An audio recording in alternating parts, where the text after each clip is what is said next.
Sup y'all, it's me, it's your boy Asmongold, and today I wanted to show you guys how to get all the achievements required for Glory of the Legion Hero in Mythic Arcway.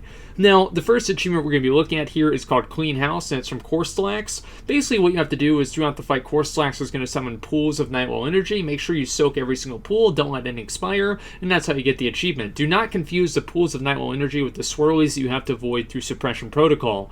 Whenever he's about to summon the pools of Nightwell energy, that purple rain stuff comes down from the sky, and then you have to make sure that your group soaks every single pool. Doesn't matter, one person doesn't have to soak all of them, just like the group entirely has to soak all of them. And my recommendation here is to make sure that, especially if you don't have a very communicative group, make sure that you assign markers to each quadrant of the room, assign one person to those markers. That way you can delegate responsibility and figure out who's falling behind or what place needs help, so nobody's covering the same ground twice, and you can be as efficient as possible. Now, usually he summons about 2 to 3 sets of these pools, one set if you're very, very fast and efficient with DPS. And one other thing that I should add here is that these pools, whenever you soak one, it gives you 15% haste. So even if you're not doing the achievement and there's a pool nearby you as a DPS, or if you're a hunter and you can run around and pick them up, you still want to do this because it increases your damage, right? So this is something that you would be getting almost just on accident if you have everybody doing the fight mechanics correctly. But other than that, guys, it's very, very easy to do. Just make sure that you pick up all the pools. It's not a huge rush or anything like that, but you can always use speed boosts if you don't really quite have it. Now, the second achievement we're going to be looking at here is called Arcanic Cling from Ivan here? I don't know how to say his name. Basically, after he does his first overload, which is whenever he charges the crystal, little swirlies come out of the crystal. This is basically one of the achievements where it's like if you're not shitty at the game, you're going to get it on your first try, and if you are, it might take you a few extra ones. Basically, the achievement is to make sure you don't get hit by any swirlies. They're very, very slow moving. If you get hit by one, you're probably blind. So it's really not that hard to do. The only real, problems is whenever he casts Netherlink, it can sometimes push you into one.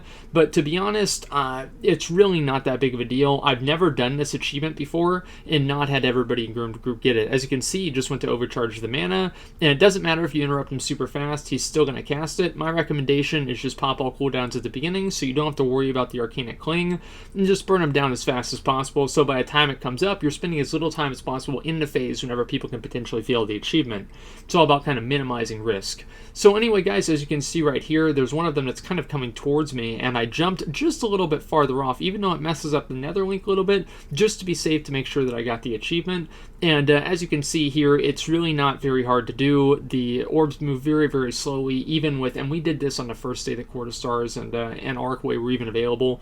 So the gear that you guys have got right now probably is going to make this a complete joke. Now, the last achievement is probably the only one that's actually very hard to do. Now, what you have to do is whenever Advisor Vandros ports you into the, the other room or the other phase where you have to run all the way back from, the little ads, the little arcane ads that are spawning all over the place, you need to make sure that you don't kill a single one of those. Now, there are 2 different ways you can handle this. The first way that you can handle it is you can try to CC them, and there are some CCs that work and some that don't. And also, of course, because you do spawn in different locations, there is some RNG involved, right? So sometimes you can actually skip every single one, and sometimes you don't really have that opportunity. You don't really want to wait in one place for too long, because if you do that, then those little geodes spawn on you and they will explode. So you want to watch out for that. But basically, the idea here is that we're going to run all the way back with aggroing as few of them as possible, and then have our healer tank it off to the side while we burn down the boss. Basically, you can CC these with some abilities, but not with others. I know that Wyvern's Sting works, and I'm pretty sure that Trap does too, but I don't think Polymorph does, or I don't know if Repentance does or not.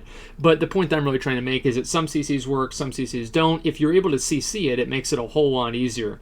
There are also a lot of other really kind of weird strategies that people use in terms of kiting them away and running them away from everybody else with a second tank, having somebody run all the way through in stealth and then aggro the boss and then he runs to you.